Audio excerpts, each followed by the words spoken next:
Broadcom. Is this a stock you should buy right now? That's what we're going to try to answer here in this analysis video. I like to simplify things, and I'm going to discuss 6 metrics in this analysis: earnings growth, PE ratio, dividends, return on equity, free cash flow, and intrinsic value. They're then put on a 0 to 99 grade scale so it's easier to visualize the different numbers I'm going to throw at you in this video. The first 5 metrics mostly deal with how good of a business we have. No point investing if it's an undervalued piece of crap. That's why I save intrinsic value near the end.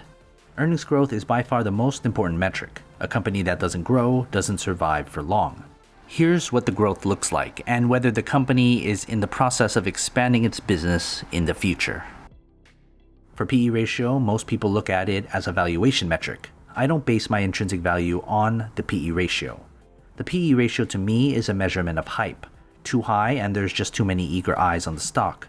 Too low and we might have a hidden gem. Here's what the hype looks like and whether too many investors and especially speculators are piling in on the stock. Dividends should be an obvious metric and something a lot of people ignore. I'm going to put it out there. If you buy a stock that doesn't pay you anything, you're speculating. You're not investing. Here's what the company is paying based on yield. I'll only consider something a true investment if it can pay me while I own its shares.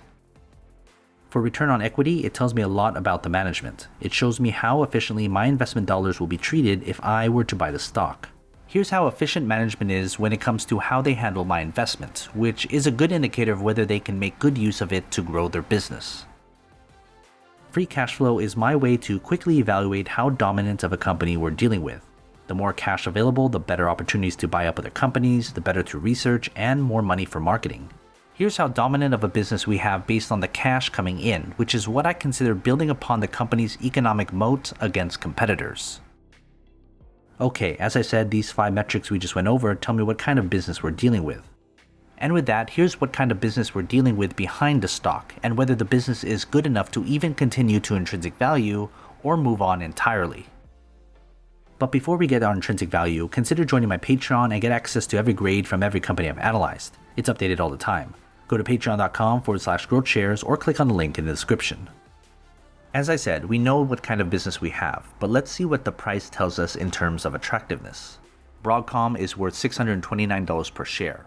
Right now, I'd consider this stock expensive, around 30% more expensive than its stock price as of this video. And now that we've got all the numbers down, we put it all together and get our final grade. When we consider the business accounting for 85% and the intrinsic value accounting for 15%, together, here's the overall grade and my recommendation. But hey, after this video comes out, anything can happen in the next few days, weeks, months, even years. But long term is always longer than you expect. Keep this in mind. It took Warren Buffett 45 years to become a billionaire. Invest wisely, and as always, take care of your money.